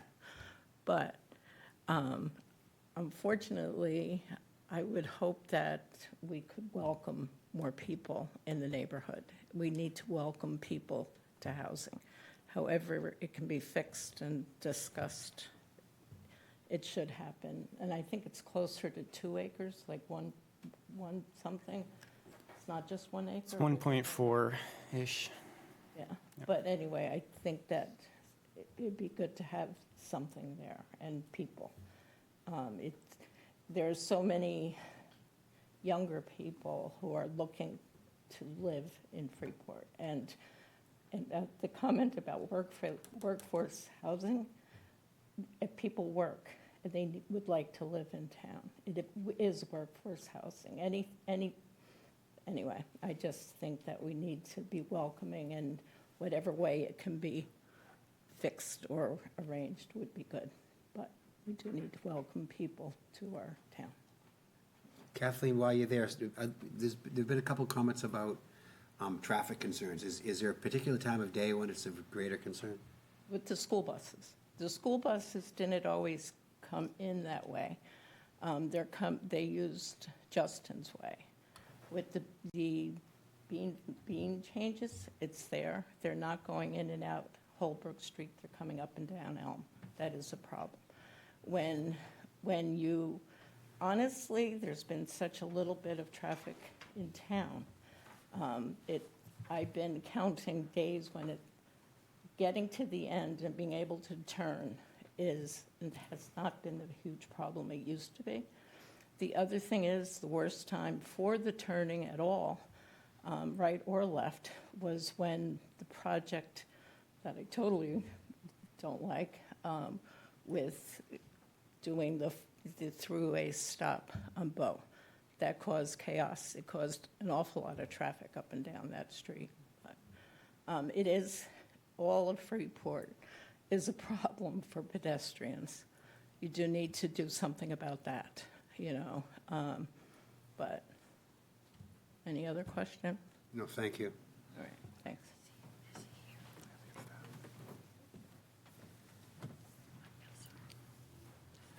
Andrew Arsenal, and I'd like to address some of the issues. I don't know why they'd be parking on Elm Street, because it seems they got their own little street. So I assume they would park in front of their houses or in their driveway. Yes, I agree with Kathleen that whatever they did in the middle of Main Street and Bow Street backed up traffic everywhere. So I think that's more of a concern of traffic problems in downtown than what happens on Elm Street. And when you live on that street, and I don't, I live down the other side of town, but I drive around there a lot when I come uptown, and there's more than one way to get out of that neighborhood. You can go out Justin's Way, you can go over and go out Nathan Nye Street, you can cut through the parking lot, come out Holbrook Street, you can take the Snow Road around and come out on Holbrook Street, on the other street over there by the high school. So there's more than one way to get out of there if it's busy. And if you live there, you'll know how to get out. The other thing is I've known Mark since we went to school together, and Mark builds nice-looking buildings. Mark's a good contractor. He's lived in town all his life, and I don't think he's going to build anything shabby looking. So I sort of take an offense to say here it's workforce housing. I mean, I live in my house. I guess it's workforce housing. I go to work, so I don't know what you. I don't think there's going to be Soviet-style block housing. So I think it'll be fine. I think we ought to look forward to having some housing downtown. We just saw a nice project, and that was housing. And when I grew up and I went to high school here, there was about 1,200 more than that. Everybody lived downtown. Nathan Nye Street, Holbrook Street, Cross Street, it was all full of neighborhoods and housing. And we tore it all down to build a parking lot. And it'd be nice to have all the kids I went to school with, we ran through the back streets, and you went over to somebody's house for lunch or something. I mean, and they put a few more houses downtown, I don't think it's a crisis. When we were in high school, old Red Mayer lived there and he raised pheasants. So the funny story was we'd go over and kick the pen, knock out some pheasants, and do a little hunting after school. But, other than that, I can't say big harm with it. If you want to do some things and make sure it comes out right, that's fine. But, give this thing a shot. So thank you. Thanks, Andy. And there's a warning for anyone with pheasants. Trying to touch on. sidewalk. I can add a couple details just for, oh, Hey, I'm Sam Kapala. I live just north of town on Route 1. I don't have super strong feelings about this project other than being broadly supportive of housing downtown, but I do think it's interesting how often the traffic study comes up, and one of the concerns that I hear again and again on this project as well is the intersections downtown. I hope that we as a community can use what we learned from that traffic study and not say it made things worse. Let's not do anything, because I think that would be a real mistake. I think we can improve traffic, and I hope it does get improved. So I guess the comment is mostly to folks in that neighborhood who have concerns about traffic. I encourage you to come out and speak those concerns, and I think there's a lot of place for improvement. So hopefully maybe it's a four-way at that intersection in addition to another four-way somewhere in town that, yes, cars would move slower, but they keep moving.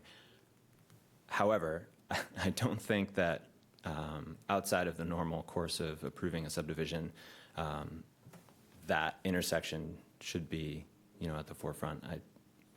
I hope that the criteria are clear. I do think it's interesting, it's not in design review, but the fact that it is in the Village Overlay District does impose some design considerations, if I'm not mistaken, on the project. So I bring it up only to say we're in the midst of a big overhaul of design review and potentially the Village Overlay District as well, as soon as a couple weeks from now. It's so great to see a full room at a town meeting. I encourage anyone who wants to weigh in on the design review updates and Village Overlay District and any changes that might come of that to come out and speak and have your voice be heard. Because I think there's a lot riding on these changes, and I think there's a lot of room for improvement, and I think that if there are neighborhoods in town that aren't adequately covered now, then this is the perfect time to cover them. If there are ways that we should be considering neighborhoods and the character of neighborhoods that we aren't now, as long as we can do that in a way that is supportive of the goals that we've established as a community, supporting housing and supporting development downtown and focusing development downtown, then I think that would be a win all around. So I see new faces in this room tonight for the first time in a while, which is great, and I hope that you guys will come out and weigh in. And thanks to you guys for being here. Thanks, Sam. Any other members of the public? just a couple follow-up points based on some comments. So the development would have to meet the off-street parking requirements outlined in section 514 in zoning. That would be shown on whatever site plan was provided at the next application submission. So I can tell you the requirement in the ordinance for duplex dwelling units of 3 bedrooms is 2 spaces per unit. So that's the ordinance requirement for parking. So that's what would have to be shown on the plan at the next submission.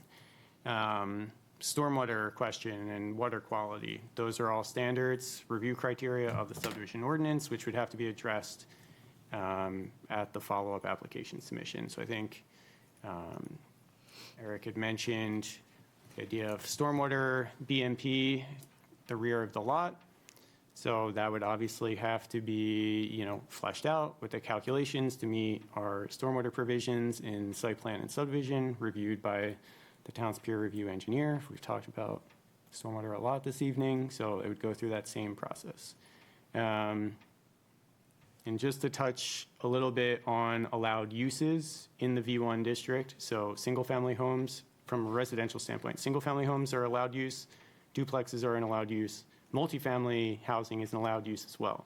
So just to kind of put into perspective that duplexes and even multifamily buildings, so buildings of more than 3 units are allowed. So alternatively, a vacant lot in the Village 1 could be used for more of an apartment building style as well. So these types, I just want to call out that these types of uses are allowed in this zoning district. So for the board's reference, for anyone in the room. Thanks, Kyle. I think we ought to have a site walk. Yes, preferably before it snows. Yeah, well, that's a question for Mark. I think we'd like to have a site walk when your plans are refined enough so we can, because we do weigh in on aesthetics here as well. Are you going to have something to show us when we're there so we can get a real sense of this? Yeah, and this is basically a plan we've used for just modifying it, slightly, they improved it a little, they're drawing it. Sorry, Mark. Oh, yeah, Can you get up to the mic? We just need it for the Zoom people and recording.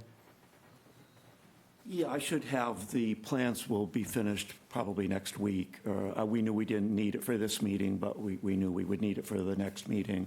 But I should be able to have it for the site walk. And as I said, we own the apartment right across the street, and that is half of what one of these are.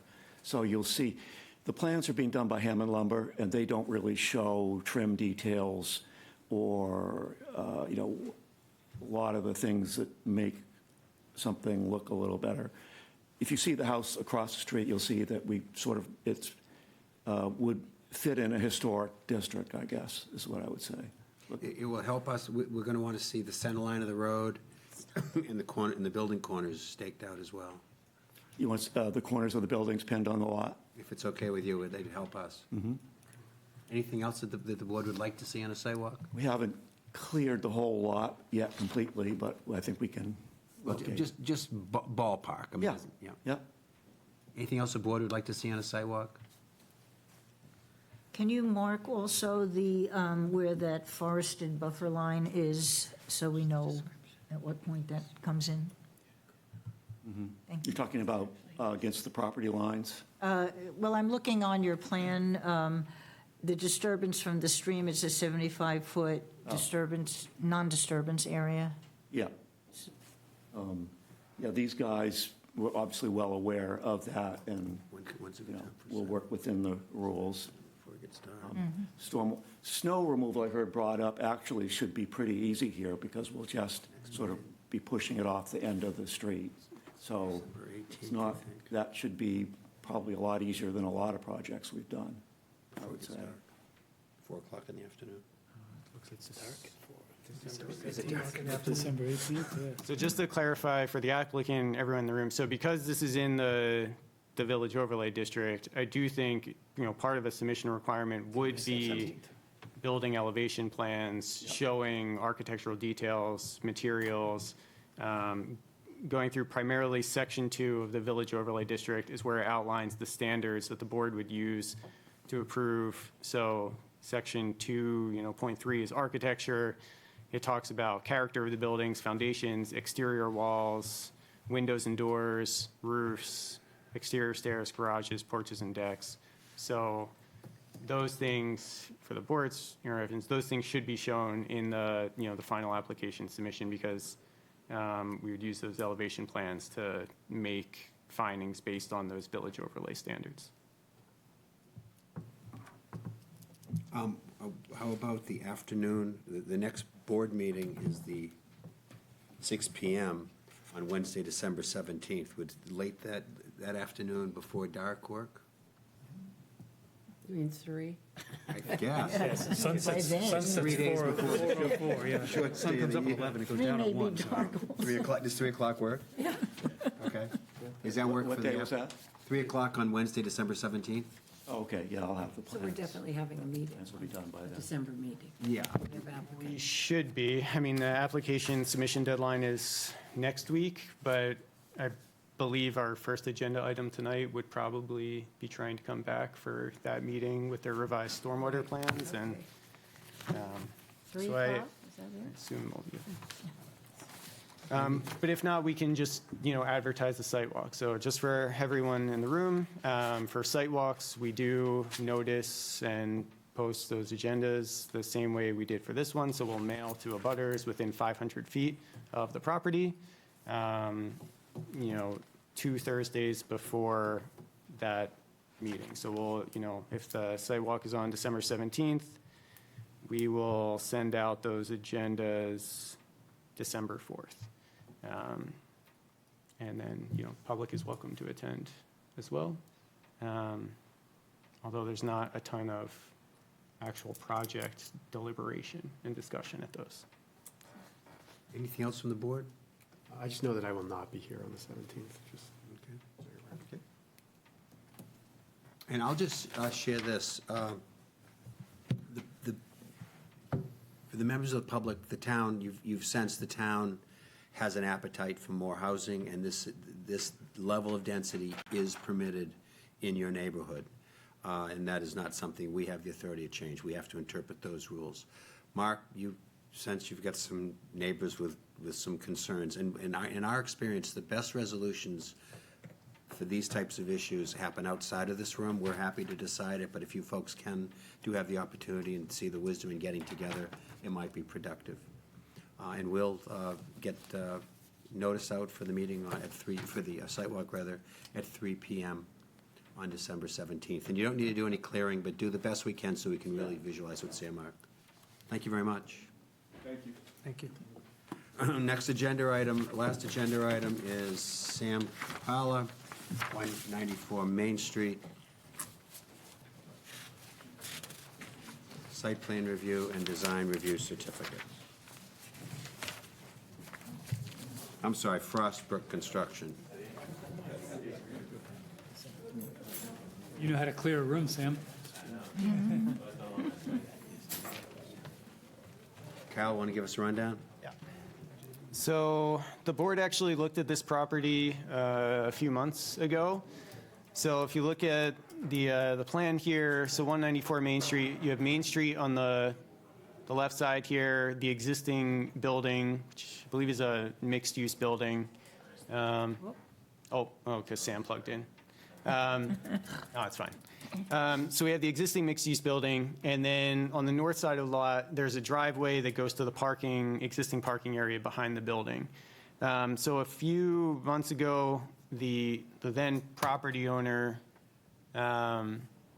came before the board for a small parking expansion out back to the parking lot. It triggered design review because when you look down the existing driveway, you can kind of just make out that impervious area out back, which, it's a material change to a site feature, so it triggers design review even though it's fairly well hidden back there from the building and as the property slopes down. So the applicant, their home is the property just north of 194 Main Street, and they also own the vacant parcel out back behind 194 Main Street. So what they're looking to do is they have an access agreement on 194 Main Street within a right-of-way to extend the driveway kind of beyond the existing driveway and parking area to access that back lot. So there's nothing proposed on the back lot right now, so we're not looking or really considering the back lot. We're only considering that driveway piece on 194 Main Street. Because of typically the amount of square footage of impervious that we're looking at here would fall under staff review, but because you have to add it into what was previously done a few months ago with the parking expansion, it triggers the need for PRB review, as well as the design review component where it's, slightly visible as you walk by the existing driveway. So it's a pretty minor, do you want me to just bring it up on my end? No. Be easier. Well, let me, 1 second. Okay. There we go. Got it. This would be the south side of the house. So there's not too much to consider from staff's perspective. For review here, there's no new buildings. The applicant, the property owner of 194 and the back lot, there's a drainage easement. So as the property slopes down at the back of 194, it would expect some stormwater to run off from the back of 194 onto the back lot. But there is a drainage easement question. The existing stormwater feature at the back of the existing parking area, there's like a stone, kind of swale at the back of the existing parking area that was previously approved by the board for 194. That'll remain. So outside of that, there's no real staff concerns with the project. From a design review standpoint, 9 out of your 10 review criteria aren't really relevant because there's no building. You're just looking at that site features review criteria. And from a site plan amendment standpoint, again, it's fairly small scale and with no buildings, no tree removal proposed. The area back here is primarily just grass vegetation. again, not a ton of impacts proposed on natural areas or resources. So hand it over to Sam, and then I'm happy to answer any board questions if there are any. Thanks for being here. The volunteer duty to the town of Freeport. I think, yeah, Kyle summed this up well. This is a pretty simple project, pretty simple ask, wrapped in a really complex package of documentation to prove why we have the right title and interest to this, and it's kind of complicated to follow why the process has to be what it is and why I'm here, since driveways aren't normally, don't normally require a building permit or much permitting. But because there was already a driveway expansion on 194 Main Street, that triggered the requirement to come before all of you tonight. So, like Kyle said, this is our house here. Can you see where I'm pointing? Yeah. So we live here, and through a very convoluted series of events, we came to own this 3 1/4 roughly acre parcel behind our house and also behind either of our neighbors on either side. So our lot line, we used to have a 1/4 acre, and now if you put the two together, we 10x'd our holdings. So we would like access to the back here, mostly for our own use. We don't have any imminent plans to develop it. We may build a house back there someday and use our house either as a rental or sell it or something. We love the area. We intend to stay, at least as we do currently. So we may build a shed. Maybe I'll even be back next month because that would also require a design permit. So if I can get my act together, I may well be here next month and help you guys get a meeting so that the site walk makes sense. So there's a bit of a steep grade coming right off the back of the 194 driveway. But then, as Kyle said, it's really just this whole area today is grass. And we'd just like to do enough fill to make the grade more gentle and help with stormwater management. We'd use a road base that drains freely. And then Kyle mentioned the 10-foot drainage buffer that we negotiated as part of the fairly complex land transaction here. But I would also point out that it's really not in our interest. We are the applicant, but we don't own this parcel. The parcel that would be impacted by any stormwater management is the parcel that we actually do own. So it's certainly not in our interest to cause ourselves runoff issues by doing a poor job with managing the stormwater that would come off this driveway. I would also say it's not a great situation today. Like a lot of the stormwater, it's been this way for the almost 10 years that we've lived here. A lot of the stormwater does run right off Route 1 and comes down, and it kind of makes its way like through here onto our land.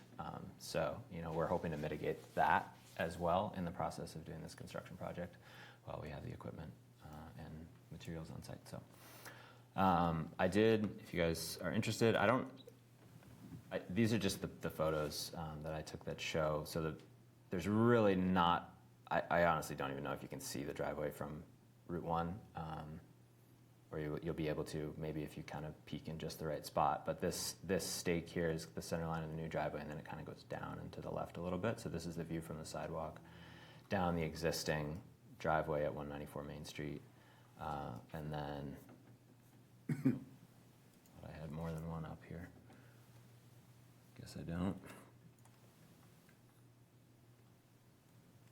Let's see if I can open all of them.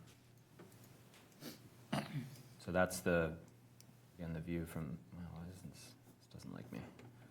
There we go. This is kind of standing close to that stake and going, so you can see it kind of curves down. It'll curve down and around. I don't know why this is not playing nice. This is the view back up the hill. So this is the building at 194. This is our house and our yard. And the driveway will kind of come in like this. And then it's just a little bit more zoomed out. This is basically standing at that back corner of the property looking. The driveway will go up like this. So, any questions? Do you use that driveway now, or your neighbor? We don't, no, we have our own, we have our own driveway. So the right-of-way is because, sorry, let me, so this is our driveway. Right. Here. So the right-of-way is because we could not put a right-of-way on our own land, because, first of all, we'd have to give over our entire yard to a driveway, which we didn't want to do. But also, we couldn't do it without creating new nonconformities. We couldn't meet setbacks. So this right-of-way is shaped like this for a couple of reasons, but one of the primary, it was to make use of the existing paved the existing paved driveway here, so that we didn't have to pave more impervious surface. So that was one reason, but the other one is, if you look closely here, you'll see this. We asked the surveyors to add these dimensions here. So if we follow the property line with a 30-foot right-of-way, we would have pinched ourselves here and created a nonconformity with the setback against the right-of-way. So we didn't do that. This took a long time. I had to fight hard for all of these various edits to the plan. Maybe I know too much about this process to do it simply, but thank you. Yeah. Any other questions?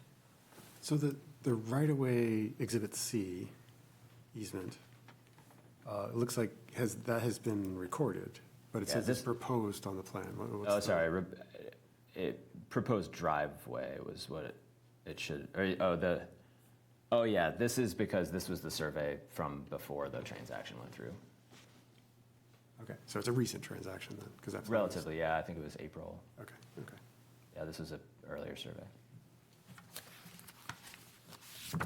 Yeah, I mean, just for board clarification, a driveway on a residential property would not come before the board ever, right? If there was room on Sam's lot there in his home, it'd go through code and be done with it. But because 194 has an existing site plan, it triggers any change on the lot is going to be considered a site plan amendment. So that's primarily why we're here. In that case, I propose that we make it easy on him and propose a motion. All right, let's be done with that. Is there,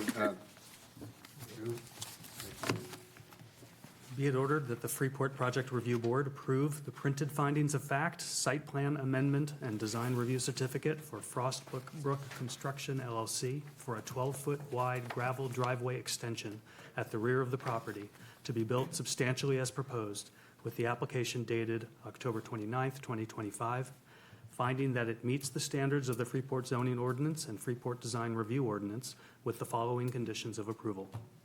1, this approval incorporates by reference all supporting plans that amend the previously approved plans submitted by the applicant and their representatives at project review board meetings and hearings on the subject application to the extent that they are not in conflict with other stated conditions.